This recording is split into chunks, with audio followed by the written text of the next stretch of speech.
Here's what I'm going to do. I'm going to just share a little bit of background here, and then I'm going to let you hear in his own words because there's a lot of passion in his voice. So this is from the Black Information Network. Senator Cory Booker, the Democrat from New Jersey, blasted his Democratic colleagues on the Senate floor, accusing them of being too complicit with President Donald Trump and calling for a wake-up call within the party, per USA Today.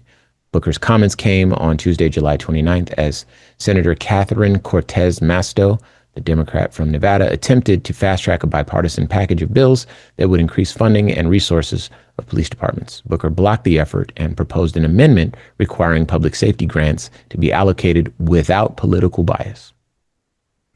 Cortez Masto fired back at Booker, noting that the senator didn't raise any objections when the bills passed out of the Senate Judiciary Committee weeks before. Quote, "This is ridiculous. This is an attempt to kill all of these bills," unquote, Cortez Masto said. Booker then slammed his party for being complicit with Trump. The New Jersey senator also delivered a sharp response to Senator Amy Klobuchar, the Democrat from Minnesota, who criticized his tactics and said he couldn't block committee-approved bills while expecting support for others that benefit his state. So let's hear in his own words how this sounded. What I am tired of is when the President of the United States of America violates the Constitution, trashes our norms and traditions. And what does the Democratic Party do? Comply? Allow him? Beg for scraps? No, I demand justice. I will fight for Jersey every day, every night. This is a call, folks. The Democratic Party needs a wake-up call. I see law firms bending a knee to this president. I see night talk show hosts off the air because they dare to insult a president. I see people who want mergers suddenly think that they have to pay tribute to this president. And what are the very people here elected to defend the Constitution of the United States saying, oh, well, today, let's look the other way and pass some resources that won't go to Connecticut, that won't go to Illinois, that won't go to New York, that will go to the states he likes. So, yeah, obviously a lot of passion there. And I applaud that. I think that that is exactly what needs to happen.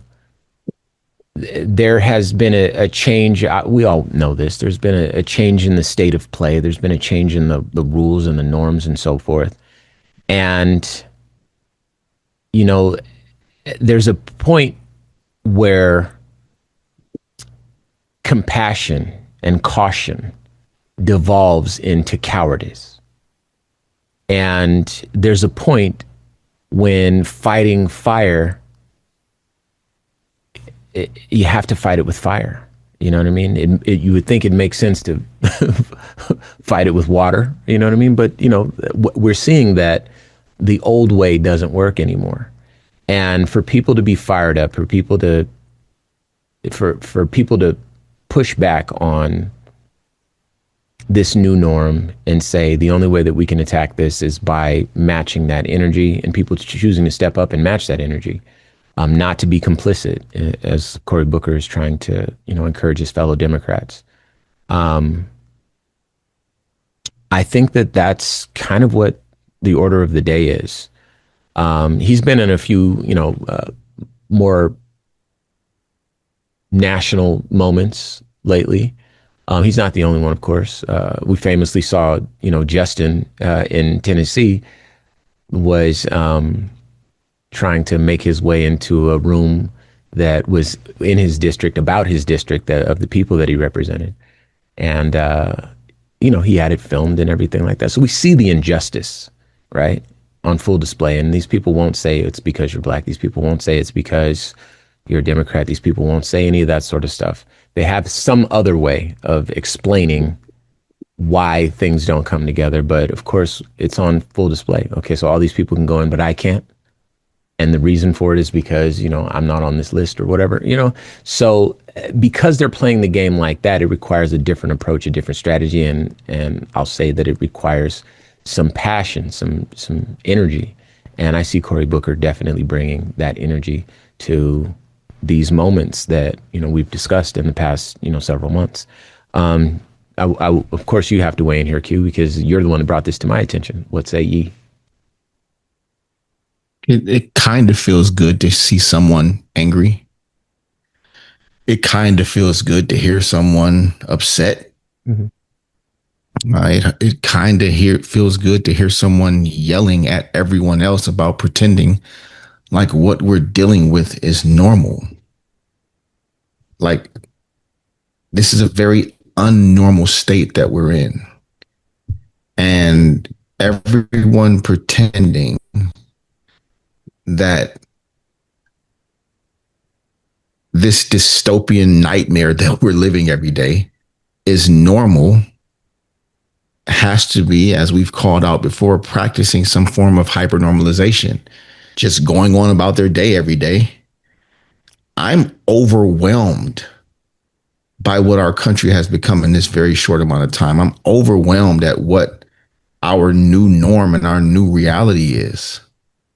So, and one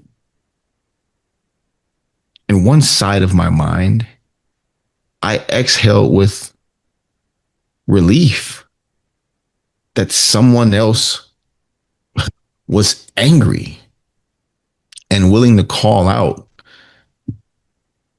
his constituents, willing to call out the people who, he calls colleagues, willing to call out the people who he's supposed to share a position with. But then you start thinking about everything that's happening in the world, not just in the country.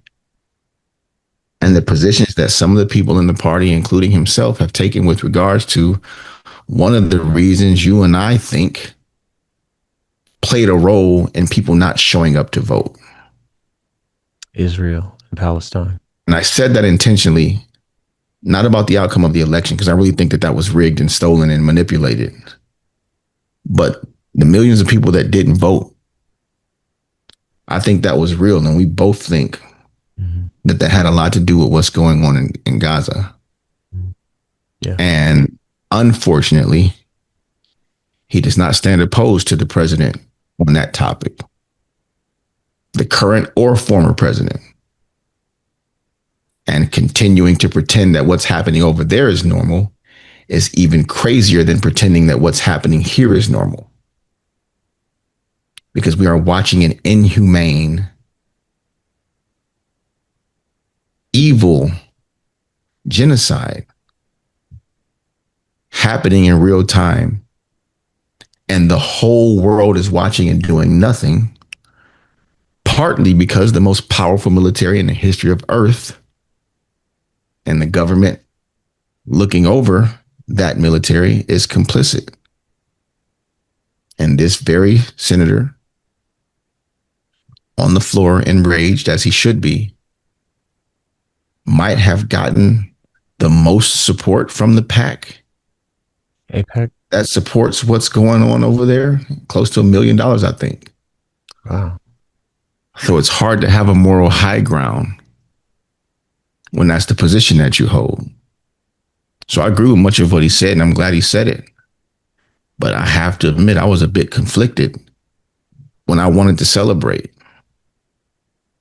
because of that affiliation with that PAC. It was it's a lot for me, man. Nobody's perfect, and that's not the expectation, but at some point we got to come to terms with what's going on in the world, man, not just here. Yeah. I know that a lot of activist sorts were not going to vote for someone who was actively killing people, and they weren't going to vote for somebody who's going to make it worse either. They had no options and they stayed home. And I didn't even consider that Cory Booker was one of those.